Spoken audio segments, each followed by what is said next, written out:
O Senhor esteja convosco. Proclamação do Evangelho de Jesus Cristo, segundo Mateus.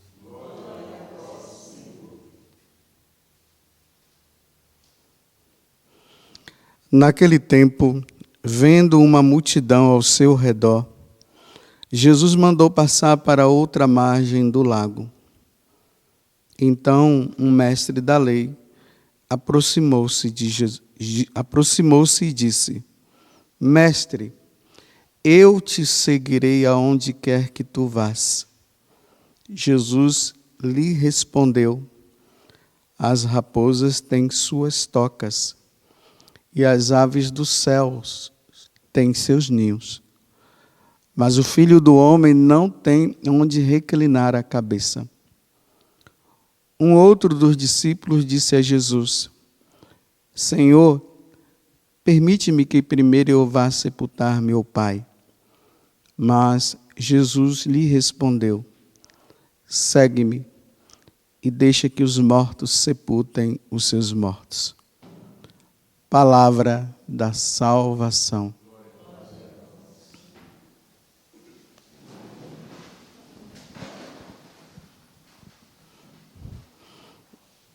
E dando continuidade nesse caminho que nós estamos fazendo com Jesus, então relembremos que Jesus primeiro falou para aquela multidão que estava ali em frente a ele sobre o caminho de santidade.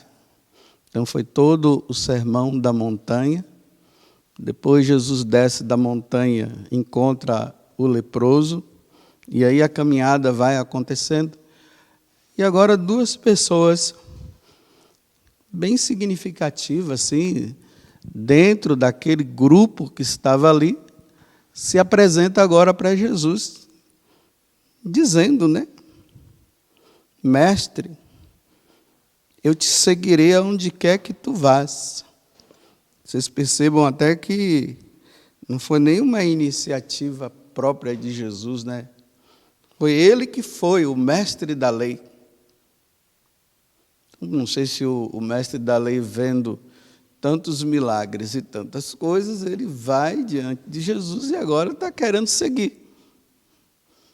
Bem, Jesus, conhecendo bem o coração dos mestres da lei, das coisas que eles faziam, então agora Jesus olha e diz para eles assim: olha, tudo bem, você quer me seguir, mas sabe de uma coisa: as aves do céu têm seus ninhos,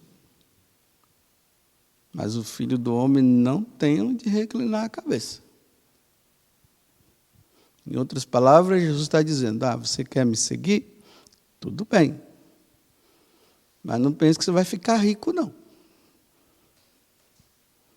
Para me seguir, você tem que ser como eu sou pobre. Até as raposas têm suas tocas, as aves têm seus ninhos, ou seja, o Pai deu tudo para eles. Mas imagine, o Filho de Deus, aquele que criou todas as coisas, até o ninho ele criou para as aves. Ele está dizendo: eu não tenho casa, eu não tenho onde morar. Você quer me seguir assim? Então, nós vamos olhar a vida de Jesus e nós vamos ver, Como eu já disse, ele como criador de todas as coisas, quando ele se torna homem, ele nasce numa gruta lá, porque estava o maior fuá em Belém naquele tempo, por causa do decreto de César Augusto. Então, todo mundo estava indo para as cidades. Quando ele chega em Belém, Maria grávida, já prestes a dar à luz, não encontrou lugar, nenhuma pousada teve como receber, e ele foi lá, numa gruta onde os animais ficavam. Olha como é que ele nasce. O Filho de Deus. E aí, na vida cotidiana dele, também, quando ele junta os apóstolos, ele realmente não tinha nada. Lá no capítulo 8 do Evangelho de São Lucas, nós vemos, né? Tinham mulheres que ajudavam, e tinha um caixinha, que era Judas, o traidor e o ladrão, que tinha o dinheiro em comum, mas ele em si ele não tinha nada. E as condições que ele morreu na cruz, né? Lá, morto, sem nada. Na hora que estava prestes a ser crucificado, tiraram as roupas dele e ainda fizeram ali, né? Acharam bonita, então vamos fazer aqui, vamos ver quem é que fica. E está lá, o Cristo, o Salvador do mundo, na maior vergonha, sem roupa, crucificado, morre sem nada. Tá, você quer me seguir? Então, tem que seguir na pobreza. E aí vem o segundo, né? Que agora já é um discípulo dele. Ou seja, já estava seguindo, já estava com Jesus. Ele disse, olha, Senhor, então me permite eu voltar para casa, então, e cuidar e sepultar meu pai. Jesus olha para ele, né, e diz, olha, você tem que me seguir, meu amigo. Deixa que os mortos enterrem seus mortos. Duas coisas que na nossa vida, no seguimento de Jesus, quando nós correspondemos, aqui eu estou falando para aqueles que são chamados. Quem é que é chamado? Padres, religiosas, os missionários. Jesus chama. E ele diz assim, olha, eu não vou oferecer nada para vocês nesse mundo. Então tem duas coisas que vocês vão ter que ter para me seguir. Vocês vão ter que renunciar aos bens materiais e vocês vão ter que renunciar aos afetos humanos, aos apegos, principalmente à família. Porque eu tenho que ser por inteiro para vocês. O amor de vocês para comigo não pode ser dividido, nem por bens materiais, e muito menos pela questão familiar. Deixe que os mortos enterrem seus mortos. Aqui tem uma coisa que a gente nunca pensa, né? Por exemplo, aos 30 anos, quando Jesus começa o seu ministério, a sua vida pública, porque dos 0 até os 30 anos ele ficou no escondimento, aos 30 anos ele começa a vida pública. Quando ele começa a vida pública, Nossa Senhora já era viúva de São José. Eu fico imaginando aquele momento em que Jesus vai lá e conversa com a mãe dele, dizendo, mãe, agora eu vou ter que deixar a senhora, porque agora eu tenho que ir para anunciar a boa nova. Ele deixa a mãe viúva, sozinha, e vai. Você se lembra daquele momento que ele está lá pregando ao pessoal, sua mãe está aí. Aí ele diz, minha mãe é meus irmãos. É todo aquele que faz a vontade do Pai que está no céu. Esse é meu pai, minha mãe, meus irmãos. Ou seja, naquele momento, Jesus estava tão voltado para o anúncio da boa nova de salvação, que ele disse, mamãe, espera aí um pouco, depois a gente conversa, agora não dá não.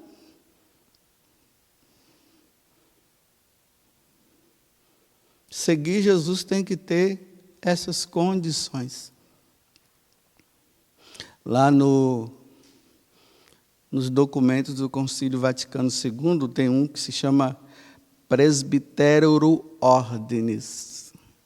Nesse documento, lá fala o seguinte, que o sacerdote, ele pode até ter os seus bens, mas os bens que ele tem não pode constranger um pobre. Um sacerdote precisa de um carro? Precisa, né? Antigamente, quando não tinha carro, era cavalo.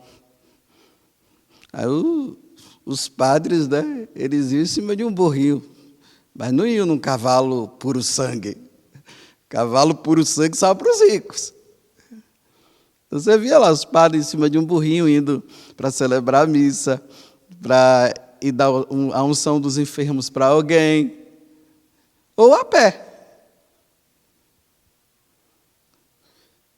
Então, o sacerdote não pode ter um carro, né? Quando ele sai, o pobre fica constrangido. Uau! É sempre que eu falo, né? Imagine um sacerdote saindo de um... É que eu não entendo muito negócio de carro aí, né? Eu sei que tem a Ferrari, mas saindo de uma Ferrari. Ou de uma Hilux, né? Que tem também, né? Um padre saindo de um carrão desse, né? Chega a desaparecer lá dentro, né? Quando senta na almofada do carro, desaparece. Aí ele sai. O pobre fica constrangido. Um pobre fica constrangido em ver um padre num casarão, numa mansão.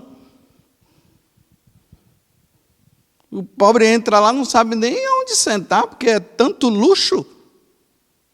O luxo do sacerdote, dos missionários, o luxo dos religiosos, é a manjedoura e a cruz. É a cruz.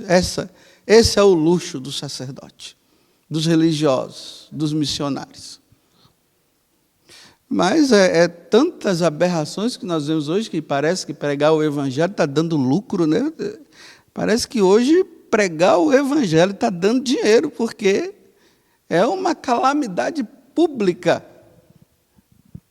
Você vê determinados padres, eu estou incluído no meio, religiosos, missionários, que saem do seu Hilux, das suas Ferraris, e diz assim, foi providência de Deus. Foi nada, sem vergonhice sua.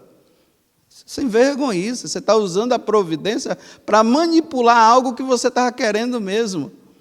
Hoje está dando lucro. Dá lucro ser missionário. Não sei agora na pandemia como é que está, né? Mas agora é só fazer umas live like, aí entra dinheiro, né? Dinheiro, e ganha dinheiro, se enriquecendo. E Jesus disse que a nossa riqueza é Ele.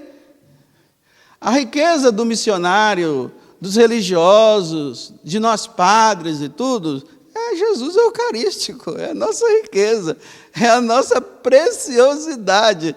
A nossa preciosidade é o Santo Rosário, que nós rezamos. A nossa preciosidade são as leituras espirituais. Acumulai tesouros no céu, aonde a traça não corrói. Há um acúmulo de tesouros nessa terra.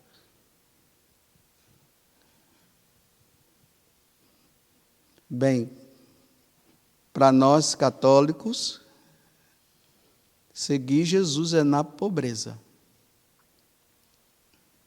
Agora, se tem pessoas que se designam cristãs e dizem que é a prosperidade, aí eu não entendo, porque Jesus está dizendo, olha, as raposas têm sua toca, e os pássaros têm seus ninhos, e o filho do homem não tem onde reclinar a cabeça. Ele está dizendo, olha, se você quiser me seguir, é assim.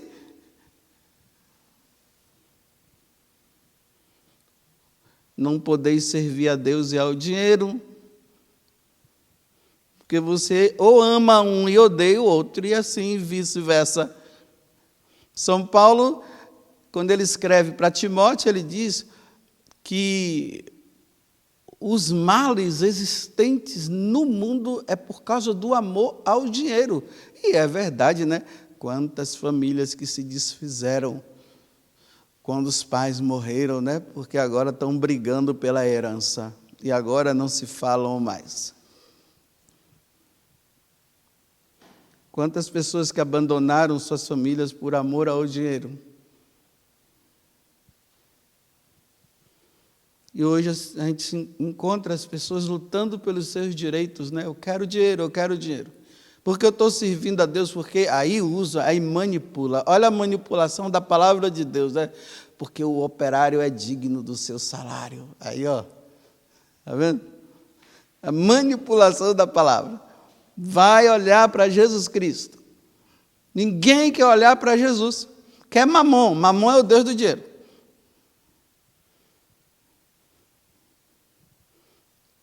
Então eu, como sacerdote, eu não posso constranger um pobre. Eu estou lendo agora a vida de Santo Afonso Maria de Ligório, né? E Santo Afonso, ele tinha uma batina era que ele usava, toda rasgada. Tinha uns rasgões assim, para lembrar Jesus que era pobre.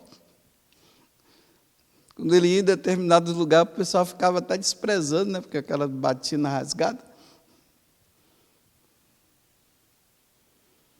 Hoje é um luxo que Deus é mais, meu Deus. Deus é mais, é um luxo. Carro 0 quilômetro. Todo ano muda de carro. Outra vez de 6 em 6 meses também, né? E a pergunta é de onde vem esse dinheiro, né? Do bolso do pobre, a moedinha, aquela moedinha do pobre que ajuda, está enriquecendo muita gente, sabia?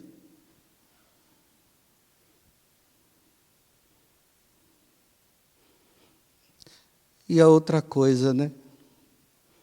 O apego aos familiares. Quando uma pessoa é chamada por Jesus para o seu serviço, a primeira coisa que ela tem que esquecer é a família. Nossa, você deve estar agora ficando com... Meu Deus, agora o Pazangu exagerou, né? Deixa que os mortos enterrem seus mortos. Não pode ter apego à família. Aí nós vamos lendo a vida dos santos e nós entramos tem cada coisa que a gente diz, esse cara é exagerado demais. Quando vão embora, eles dão tchau, dão o último beijo, o último abraço nos pais e diz assim, só nos encontraremos no paraíso. E não voltam mais para casa. Nem para o aniversário da mamãe e nem para o aniversário do papai voltam. Nem dia das mães e dia dos pais. Não volta, não volta. Tem que ser inteiramente do Senhor. Não pode ter tempo para essas coisas mais. Nossa, mas é isso mesmo. Só nos veremos no paraíso. São Geraldo Magela, quando ele entrou nos Redentoristas, aí ele deixou um recadinho assim para os pais dele, né? Estou indo para ser santo. E nunca mais voltou para casa.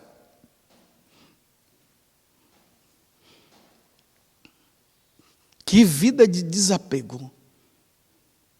Claro, cada um vai discernindo, né, as suas situações. Mas o que Jesus está falando aqui é que não pode ter esse apego, mas não. É desapego. Desapego total. Para servir melhor a Deus. Eu sempre relembro aqui para vocês, né, aquele São Damião lá que foi para aquela ilha de Molokai. Quando ele vai se despedir da mãe, ele diz assim para a mãe dele, mãe, só nos veremos no céu. Nunca mais ele viu a mãe. Nunca mais. Só no céu agora. Se encontraram no céu. Olha o desapego. Aí vai criando laços afetivos aqui, lá. Toda hora, imagina hoje, os missionários, né, que toda hora tem que ficar ligando para casa. Toda hora, o WhatsApp facilita isso, né? Toda hora ligando. Não podemos ter tempo. Eu sei que você não está entendendo o que eu estou falando. Você pode estar dizendo para mim que eu sou um ingrato. Mas não é ingratidão, é que a consequência de quem serve a Deus é essa.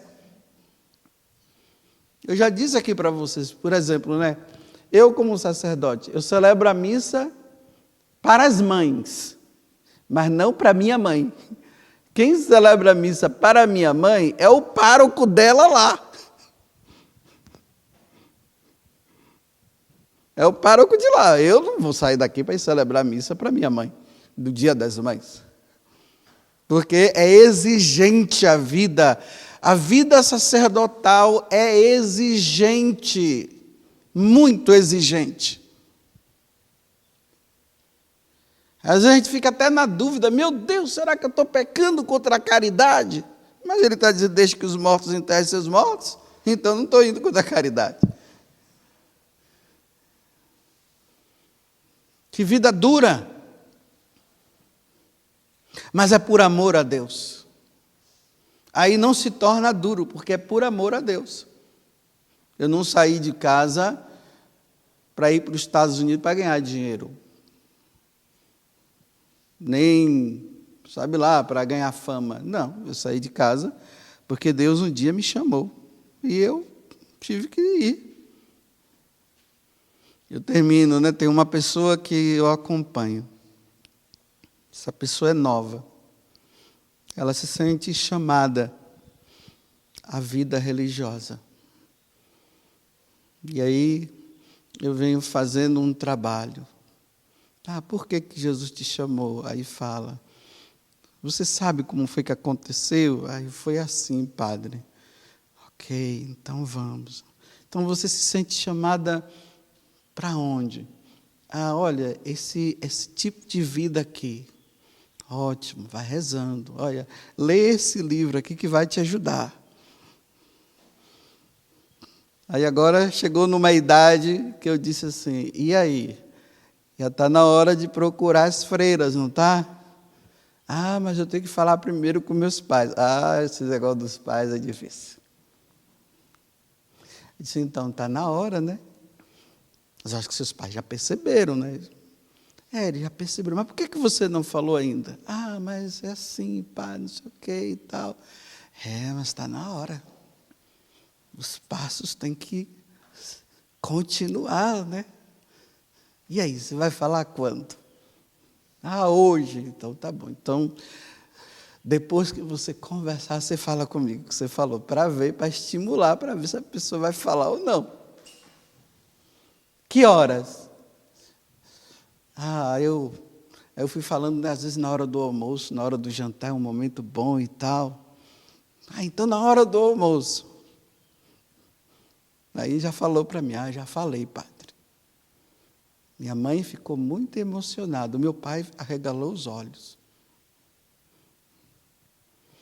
Então, agora o próximo passo vamos às freiras. Vamos em busca delas. Olha, eu já conheço uma. Que é duro. Quando eu tive que deixar minha família, eu fiz todo um processo. A casa, o seminário que eu ficava perto da minha casa, então eu fui treinando a minha família. Eu não ia em casa, se eles quisessem me ver, eles tinham que ir lá na paróquia participar da missa, eles iam me ver. Fora isso, raramente eu ia em casa. E do lugar que eu morava, dava para ver minha casa. Eu não ia lá. Para que no momento não fosse tão duro, né? Aí chegou o momento de ir. Até hoje não voltei.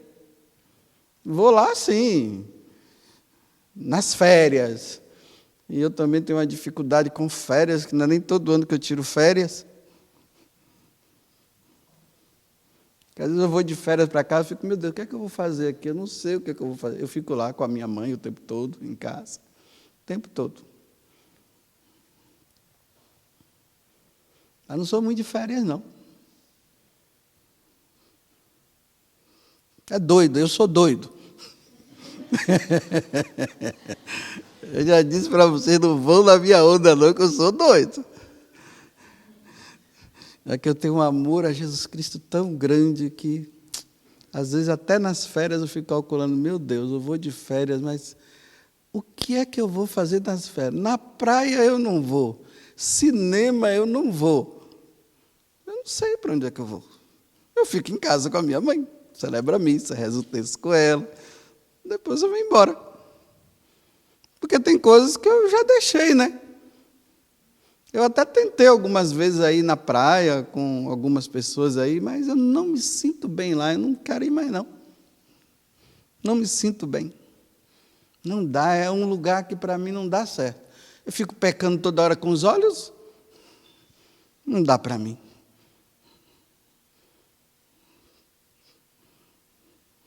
Então vamos rever a nossa vida, né? Você que é missionário, você que é missionária, você que é religioso, religiosa, você que é padre, que é freira, você está colocando a sua vida onde? Nos apegos aos bens materiais, aos bens afetivos. É exigente, Jesus é muito exigente. Ele é demais. Ele é assim, é ou ele ou ninguém. É só ele. Louvado seja nosso Senhor Jesus Cristo, para sempre seja louvado. Ele é Santíssimo.